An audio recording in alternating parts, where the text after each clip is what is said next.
시카고가 지난 한 주간 폭스를 굉장히 시끄러웠죠. 여러 가지 이야기들이 굉장히 많이 나오더라고요. 인터넷 그러니까 한 가지 이제 그 인터넷을 많이 뜬 그런 사진 중에 하나가 어떤 나이 드신 아저씨가 인디아나의 어떤 무덤에서 그 런치에 갖고 셀폰으로 그 컵스 경기를 보고 있는 그 사진이 나왔는데 그 사진의 그 뒷소리가 뭐냐면 이분이 아버지랑 약속을 했대요. 컵스가 월드 시리즈에 나가면 우리 같이 그걸 보자 뭐 이런 약속을 했는데 아버님이 돌아가셨습니다. 돌아가셔서 인디아나에 묻히셨는데 본인은 이제 그 노스캐롤라이나에 살고 있거든요.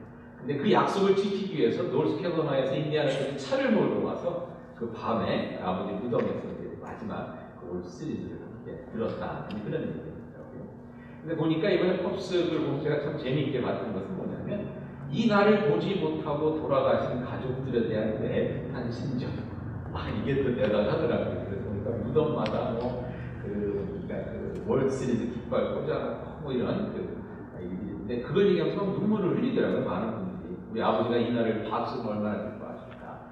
아무튼 그래서 참 사람이 살면서 보니까 참 저희가 모르는 그런 또 아픔들, 애틋한 사연들을 또 가지고 그렇게 살고 있구나 하는 그런 생각을 한번 해봤습니다. 오늘 여러분 이 베이스볼을 하나 갖고 왔는데요. 이게 뭐냐면 이번에 월드 시리즈 7차 게임을 쓰였던 공을 이렇게 포장해서 파는 게 아니라 이게 그 아이오와에 가면 Field of Dreams라는 그 영화를 찍었던 촬영장이 있습니다. 그 야구 영화인데 야구 관련된 영화인데 그 영화 촬영장에 제가 갔다가 수건이를 산 겁니다. 그 영화가 나온 지가 꽤 오래됐습니다. 저는 한번 이 영화에 대해서 말씀드렸는데 한 25년 됐는데요. 케빈 커스트너가 이제 주연을 했던 영화입니다. 영화의 내용은 뭐냐면 그 미국의 그 가장 중요한 스포츠가 뭡니까? 야구죠. 야구를 통해서 저희들이 소위 아메리칸 드림이라고 하는데 미국 사람들이 가지고 있는 그 꿈. 근데 그 꿈이 잘 이루어지지 않지 않습니까? 이루어지지 못한 꿈을 이 아이오와에 이렇게 만들어놓은 그 옥수수밭 가운데 만들어놓은 야구장을 통해서 그 꿈들이 다시 이루어지는 그런 것들을 표현해낸 그런 영화입니다. 중년에 사람들이 많이 보고 이렇게 눈물 흘리고 뭐 이런 영화인데요. 제가 그 영화를 처음 봤을 때 제가 시골에 살고 있었습니다. 여기서 한 2시간 반 정도 떨어진 시골에 살고 있었는데 시골교회 목회를 하고 있었는데 시골교회 목회를 하면서 아이들을 키우고 힘들다 보니까 그 영화를 보면서 제가 굉장히 또 감동을 받았어요. 나의 이루어지지 못한 꿈, 40은 이제 좀 넘었을 때인데 이 꿈이 이루어질 수 있구나, 다시 꿈을 가져야 되겠구나, 뭐 이런 그 감동을 받았는데 알고 보니까 그 영화를 찍은 그 촬영지가 제가 있었던 곳에서 30분 떨어진 곳이었어요. 제가 아이오와에서 같이 가까운 데 살고 있었거든요. 거길 한번 좀 가봐야 되겠다. 가서 또 중년의 꿈을 다시 한번 불태워봐야 되겠다. 뭐 이런 생각을 했는데 거기를 못 가고 10년이 지나서 재작년에 제가 안식년 했을 때 거기를 찾아가게 됐습니다. 3시간 정도 찾아가게 됐는데 찾아가면서 걱정을 많이 했죠. 왜냐하면 영화가 나온 지 한 25년이 지났는데 25년이 지난 다음에 여태까지 팬들이 찾아올까. 그래서 혹시 문이 닫혀 있지는 않을까. 제가 또 화요일인가 목요일 날 갔는데 주중에는 더더욱 사람이 없을 텐데 주말에만 문을 여는 것이 아닌가 하고 걱정을 하면서 갔는데 가고선 제가 놀랬던 게 문을 열고 사람들이 많이 와 있더라고요. 근데 그 온 사람들의 그 차를 몰고 온 사람들의 라이선스 플레이트를 보니까 뭐 플로리다에서 온 사람, 미시간에서 온 사람, 뭐 아리조나에서 온 사람, 여태 이렇게 오는 거예요. 제가 그때 느꼈던 게 뭐냐면, 이 꿈을 이루지 못한 아픔을 갖고 사는 사람들이 여태 이렇게 많구나. 그래서 보니까 아이들 데리고 와서 거기서 한번 공도 던져보고 뭐 이제 이런 것들을 하고 그러는데요. 근데 거기를 들러서 뭐 좀 힐링 타임을 갖고 제가 이제 계속 길을 떠났는데 그때 다코다로 이제 혼자 갈 그 여행을 이렇게 떠났거든요. 근데 거기 떠나서 가면서 차를 운전하고 왔는데 갑자기 막 속에서 뭐가 북받쳐 오르면서 울음이 터져 나오는 거예요. 막 울음이 터져 나오는. 저는 제가 그렇게 마음속에 그런 어떤 그 슬픔이나 이런 것이 있는지 몰랐는데 그래서 내가 왜 이렇게 우나 생각을 해보니까는요. 이렇게 오면 될 거를 10년 동안 못 왔다고 생각을 하니까 그 자신이 그 현실이 너무 슬펐던 거예요. 30분이면 올 수 있는 걸 뭐 바쁘다, 애 때문에 이런저런 이유로 내가 이렇게 여유 없이 살았나 하는 그런 생각을 하니까 내 자신이 그냥 불쌍해지는 거죠. 그래서 그냥 막 울었습니다. 울었는데 여러분들도 혹시 그런 경험이 있는지 모르겠습니까? 모르겠는데 제가 목회를 하면서 보니까요, 많은 분들이 그런 슬픔을 마음속에 품고 사는 것 같아요. 오늘 보니까 여러분들 사람이 마음이 중요하다고 그러지 않습니까? 잠언서에 보면 내 마음을 지키라 생명의 근원이 거기서 나옴이라 하는 말이 있는데 우리 마음에 무엇을 담고 사느냐 이거 굉장히 중요한 것 같습니다. 그래서 오늘 한번 좀 마음을 들여다보는 시간을 잠깐 가졌으면 좋겠는데요. 그 마음을 들여다보면 많은 분들이 그 가운데 슬픔이 있는 것 같아요. 이루어지지 못한 꿈에 대한 슬픔, 이런저런 그 마음 아픈 것들이 있는 것 같습니다. 창세기 보면 그 형들을 만나는 야곱의 이야기가 나옵니다. 야곱이 아니라 요셉의 이야기가 나옵니다. 요셉의 이야기가 나오는 그때 보면 요셉이 국무총리였죠. 애굽의 국무총리였고 형들이 이제 요셉을 찾아오는데 요셉이 이제 모르고 찾아옵니다. 그래서 요셉이 그 형들을 만나는 가운데서 형들에게 요셉이 보니까 요셉이 아닌 것처럼 국무총리를 이렇게 하다가 막 그 마음이 북받치잖아요. 형들 오랜만에 만났으니까 그 전에 막 있었던 일들이 막 생각이 나지 않겠습니까? 그러니까 막 감정이 북받칠 때 몰래 방에 들어가서 또 울고 그 다음에 눈물 닦은 다음에 또 와서 또 국무처럼 얘기하고 또 그러다가 또 마음이 북받치면 또 가서 울고 이런 일들이 이제 몇 번 반복을 합니다. 그러다가 마지막에 형들에게 내가 요셉입니다라고 자기 자신을 알린 다음에 성경에 보니까 창세기에서 그가 소리내 울었다고 이렇게 나오는데요. 얼마나 크게 울었는지 그게 이제 요셉의 집에서 그런 일이 있었는데 그리고 요셉의 집이 궁궐에서 얼마나 떨어져 있었는지는 모르겠지만 요셉이 우는 소리가 궁궐에까지 들렸다고 이렇게 나옵니다. 참 가만히 생각해 보면 그렇게 울만하죠. 저희 요셉의 입장에 서본다 그러면. 근데 여러분들 가운데도 그렇게 한번 울어본 경험이 있으신지 모르겠습니다.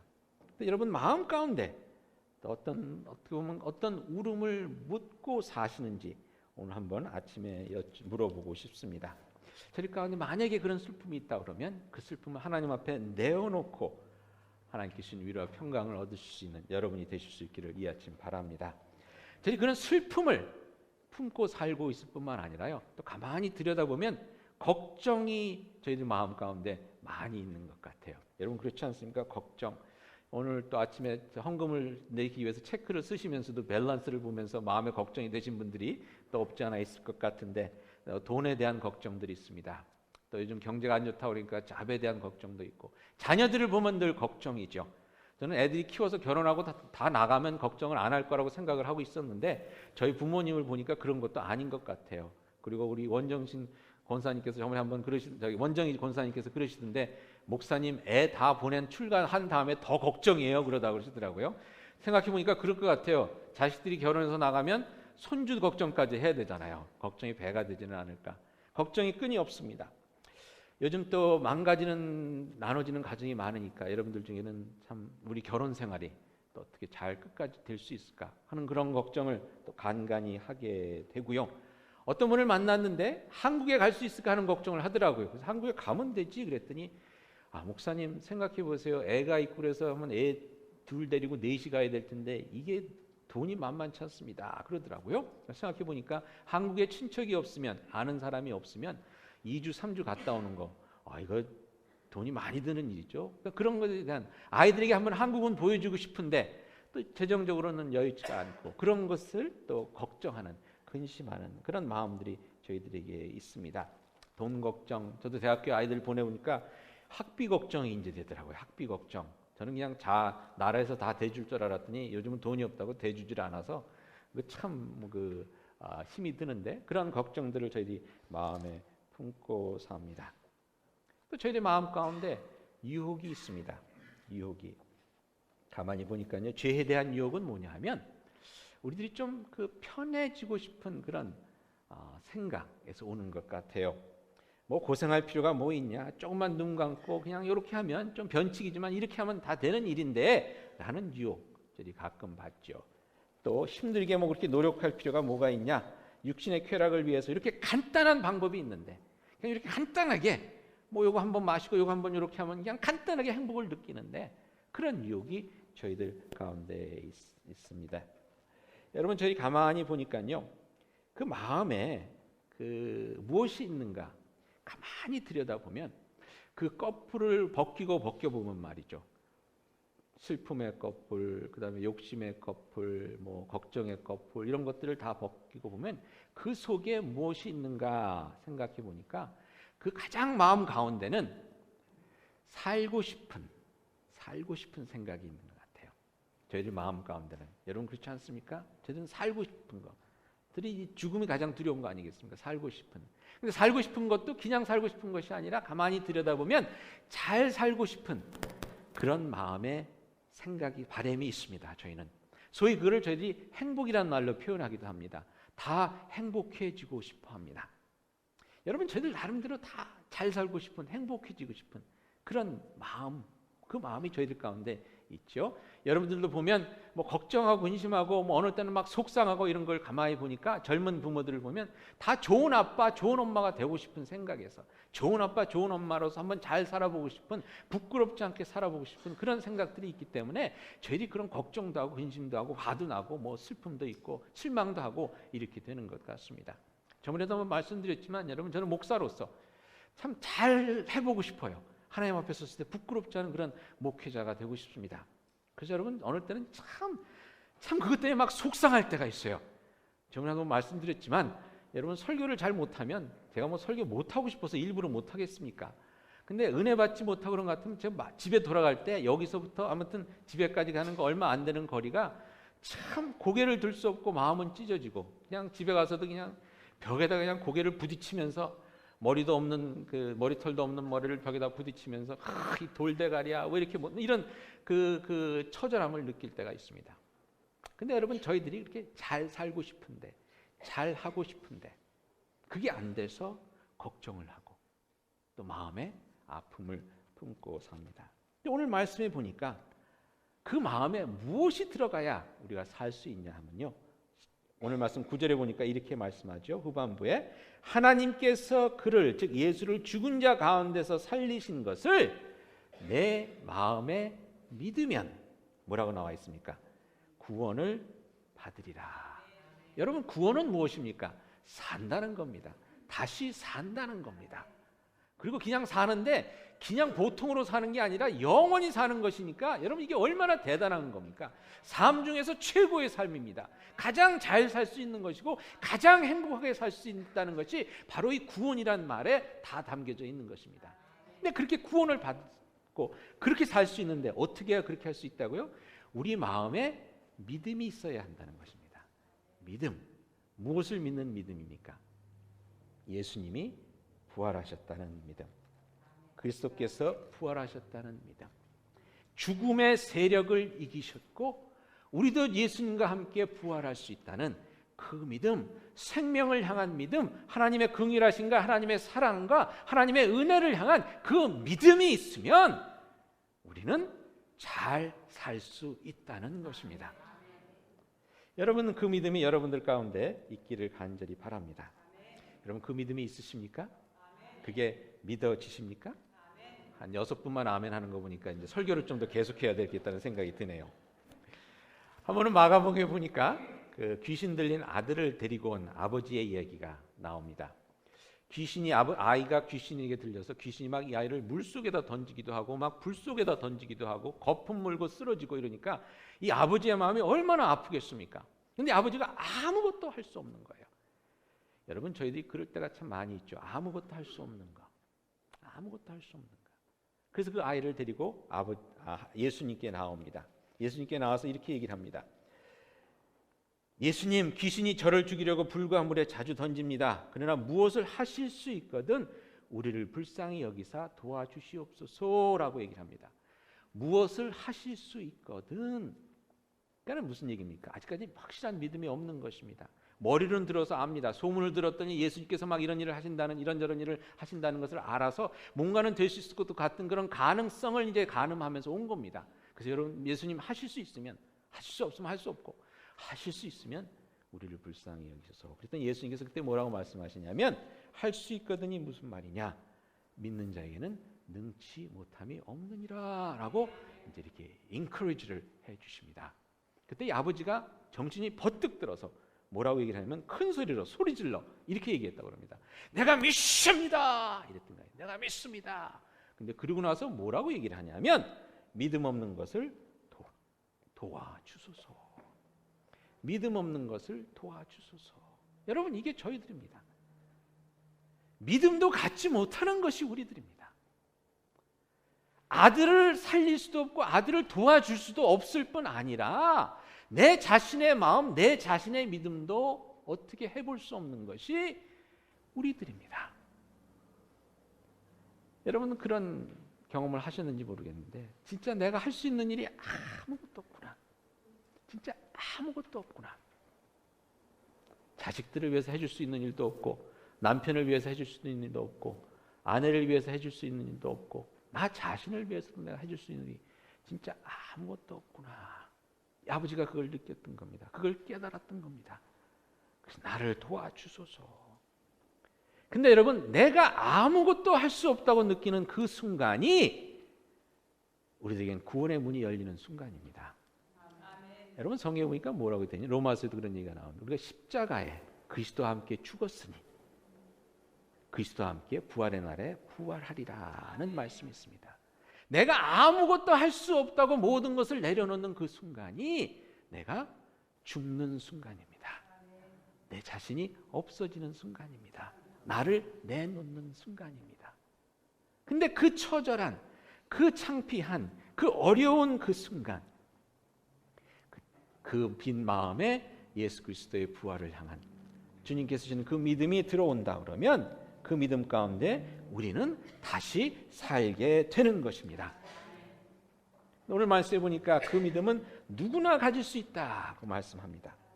11절에 보니까 성경이 이르되 누구든지 그를 믿는 자는 누구든지 믿을 수 있다는 겁니다.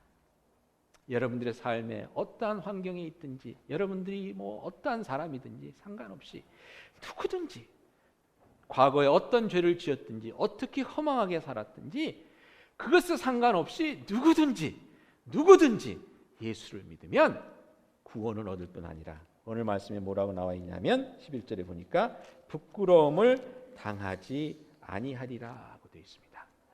부끄러움을 당하지 아니하리라. 여러분, 저희들이 삶을 살면서 부끄러움을 당할까 봐 갖는 걱정도 적지 않은 것 같아요. 저는 살면서 제일 걱정되는 게 뭐냐면요, 우리 자식들이 저를 부끄러워할까 하는 것이 가장 큰 걱정입니다. 얼마 그런 얘기 여러분들 들으셨는지 모르겠는데요. 이제 미국에서 살다 보면 부모가 이제 영어도 못하고 그럴 수도 있지 않습니까? 그래서 학교에 이제 아이들 도시락을 잃어버리고 갖고 갔다든지 아니면 이렇게 무슨 일이 있어서 갔는데 아이들이 본 척을 안 하는 거예요. 그냥 자기 친구들한테 보여주면 좀 부끄러울까 봐. 그래서 혹시 그런 부모가 될까 봐 저도 굉장히 고심하면서 이렇게 지내왔습니다. 근데 오래전에 한번 말씀을 드렸는데 저희 아이가 어렸을 때 저희 소람이가 한 5살쯤 됐을 때 제가 워렌에서 살고 있었는데요. 워렌의 시골 교회의 가난한 목사로서 정부의 보조를 받아가면서 이렇게 살고 있었을 때입니다. 근데 저희 처남이 대학교를 졸업하고 일자리를 금방 잡지를 못해서 진공 소재기 이거 세일하는 거를 했어요. 그럼 여러분 그런 거 세일할 때 되게 어떻게 합니까? 아는 가족부터 찾아오잖아요. 누나 집에 찾아왔습니다. 1,000불짜리 진공 소재기를 갖고 왔어요. 근데 여러분 가난한 목사가 어떻게 1,000불짜리 진공 소재기를 사겠습니까? 그래서 제가 그때 못 사줬는데 그때 그렇게 힘들던 처남이 지금은 잘 살아요. 콜로라도에서 5에이커 되는 땅에다 집을 짓고 사는데 지금 생각해보니까 그때 하나 사줄 걸 하는 생각이 참. 근데 진공 소재기를 갖고 와서 이제 막 데몬스트레이션을 하더라고요. 카펫에다가 막 검은 연탄가루 같은 거 막 뿌리고 쫙 하는데 쫙쫙 뽑아지는 거예요. 그러니까 우리 소람이가 이제 엘러지가 많거든요. 그래서 먼지나 이런 게 있으면 막 기침을 하고 많이 이러는데 그걸 보고 애가 좋아갖고선 엄마 우리 이거 사요, 엄마 이거 우리 사요 그랬던 거예요. 근데 제가 아무리 계산을 해도 이거는 계산이 안 되는 거예요. 10년 전에 1,000불이니까 여러분. 그래서 못 산다고 그랬어요. 그랬더니 우리 소람이가 대뜸 하는 말이 나는 아빠가 목사인 게 싫어. 그러더니 들어가더라고요. 어린 마음에 목사가 돈이 없다는 건 또 알았나 봐요. 나는 아빠가 목사인 게 싫어. 1,000불짜리 소재기를 못 사주고 아이한테 그런 얘기를 들으니까 진짜 칼이 가슴에 쫙 박히는 것 같더라고요. 근데 그러고 나서 얼마 있다가 저희 여름 휴가를 가게 됐는데 콜로라도에 가면 목사와 선교사 가족에게만 공짜로 빌려주는 별장이 하나 있습니다. 농장에 있는 집인데 그 집을 아주 깨끗하게 수리를 해서 빌려주는데 저희가 그걸 알게 돼서 돈이 없으니까 공짜라고 그러니까 제가 이제 신청을 해서 갔어요. 갔는데 저는 공짜라고 그러니까 그냥 대충 이렇게 뭐 꾸며놨을 줄 알았더니 너무 좋은 거예요. 거기는 소파도 아주 최고급이고 침대들도 고급이고 거기 덮여 있는 뭐 담요들도 고급이고 옆에 보니까 뭐 이렇게 주키즈 해갖고서는 막 거품 나오는 그런 것도 있고요. 너무너무 좋은 거예요. 그거 한번 빌리면 하루에 1,000불씩 내야 될 것 같아요. 거기서 너무 신나게 지낸 다음에 집으로 오면서 저희 와이프가 아이들한테 그랬어요. 얘들아, 니네가 이렇게 좋은 데서 지낼 수 있었던 게 누구 덕인 줄 아니? 아빠가 목사이기 때문에 그런 거야. 그러니까 우리 소람이가 난 아빠가 목사인 게 너무 좋아 그러더라고요. 제 마음의 상처가 좀 치유가 됐는데 제가 살면서 자식들에게 부끄럽지 않은 삶 여러분 살아야 되지 않겠습니까? 살면서 사람들에게 부끄럽지 않은 삶 살아야 되지 않겠습니까? 근데 오늘 말씀에 뭐라고 되어 있냐면요. 누구든지 예수를 믿는 자는 부끄러움을 당하지 않는다고 했습니다. 하나님 앞에 섰을 때 부끄러움을 당하지 않을 뿐 아니라 이 땅에서 살아갈 때 부끄럽지 않은 삶을 삽니다. 여러분 저에게 지난 1년 동안 여러 찬양 사역자들이 단양하셨는데 그분들의 삶을 가만히 생각해 보니까 진짜 이 말씀이 너무나 맞는 것 같아요. 몇 달 전에 저희 교회를 다녀가신 강훈 목사님 여러분 기억하시는지 모르겠는데요. 지금 떡볶이집을 열어서 아주 청소년들을 열심히 돕고 있습니다. 근데 그분 간증에서 한 얘기가 무엇입니까? 자기가 새엄마가 몇 명이었었다고 기억나세요? 21명. 새어머니가 21명인 가정. 그러면 여러분 그것이 얼마나 부끄러운 삶입니까? 아버지가 그런 사람이었다는 거 너무나도 부끄러운 삶입니다. 근데 그가 예수를 믿으니 그 부끄러움이 하나님의 영광을 드러내는 하나님의 은혜를 이야기하게 하는 놀라운 이야기가 된 것입니다. 지난번에 저희 교회 왔었던 전영용 목사님도 다리가 좀 불편하신 장애자십니다. 부끄러운 삶입니다. 사람들이 써주지도 않고 어디 가면 소금 뿌리고 이러는 삶입니다. 그런데 하나님께서 저가 그 하나님을 믿으니 예수 그리스도의 부활하심을 믿으니 하나님께서 저의 삶을 통해서 얼마나 큰 영광을 받고 계십니까? 이 땅에서는 한없이 부끄러울 수 있는 삶이지만 예수 그리스도를 믿음으로 말미암아서 그의 부활을 마음속에 품고 사는 사람들은 부끄럽지 않다는 것입니다. 왜? 하나님의 부활의 영광이 우리들의 약함을 통해서 드러나고 우리들의 연약함과 세상의 부끄러움을 있을 수 있는 그것을 통해서도 하나님의 능력이 드러나기 때문에 여러분들의 마음 가운데 슬픔이 있으십니까? 아픔이 있으십니까? 하지만 그 가운데 그리스도의 부활을 믿는 믿음이 들어가면 여러분들의 삶은 하나님의 영광을 드러내는 삶, 진짜 잘 사는 삶, 진짜 행복한 삶, 구원받은 영생을 누리는 그러한 삶이 되는 것입니다.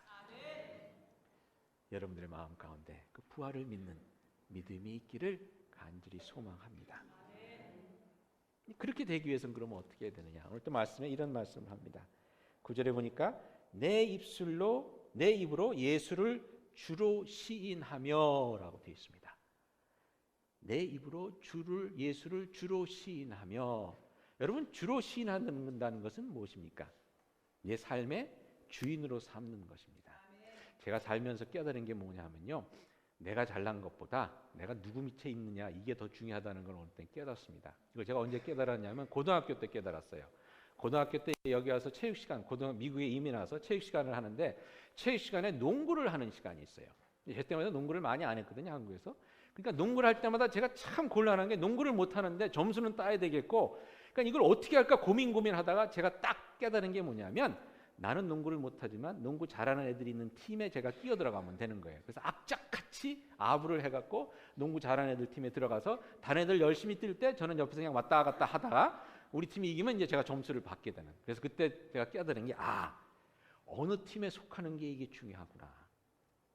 여러분 삶을 살다 보니까요 진짜 그런 것 같아요. 이번에도 컵스가 우승을 했지 않습니까? 컵스가 우승할 108년의 이 그 저주를 끊고 우승한 중요한 이유 중에 하나는 뭡니까? 감독이 바뀌었습니다. 감독이 바뀌었습니다. 위에 사람을 어떤 사람을 밑에서 있느냐 이게 참 중요하더라고요. 감독이 바뀌면 팀이 바뀌고.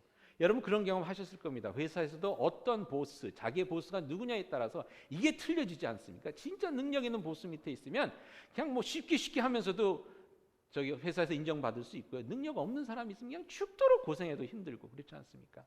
요즘 한국을 보면서 저희들이 느끼는 게 뭡니까? 국민은 대통령을 잘 만나야 되겠구나 하는 생각이 들더라고요. 대통령 한 사람이 잘못하니 온 나라가 힘들어지지 않습니까? 오늘 이 본문에서 여러분들에게 물어보는 것은 이것입니다. 여러분의 삶의 대통령은 누구냐? 여러분의 삶의 코치는 누굽니까? 여러분들의 삶의 보스는 누굽니까? 그 사람을 잘 만나야 우리들의 삶이 행복해지고 잘 될 수 있다는 것입니다. 그러면 나의 삶의 보스, 나의 삶의 대통령은 누가 되어야 한다는 겁니까? 예수 그리스도, 그분이 되셔야 한다는 겁니다. 그분을 나의 삶의 주인, 주님이 나의 코치입니다. 주님이 나의 보스입니다. 주님이 나의 삶의 대통령입니다. 라고 고백하고 사는 삶은 구원을 얻는다는 것입니다. 참되게 살 수 있다는 것입니다. 다시 살아나고 그 삶 가운데 부끄러움이 없는 그런 삶을 살 수 있게 된다는 것입니다. 그래서 오늘 13절에 이렇게 얘기를 합니다. 누구든지 주의 이름을 부르는 자는 구원을 얻으리라. 예수님께서 하루는 길을 가시는데 10명의 나병 환자들이 저기서 예수님이 오시는 것을 보고선 이렇게 외칩니다. 나사렛 예수여, 다윗의 자손 예수여, 우리를 불쌍히 여겨 주시옵소서.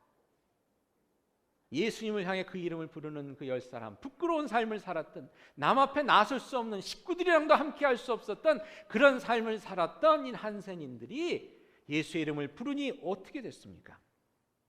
그 병이 나으면서 하나님의 영광을 드러내는 그런 삶으로 다시 살아나지 않았습니까?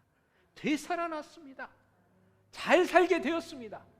편안하게 되었고 하나님께 주신 기쁨을 누리게 된 것입니다.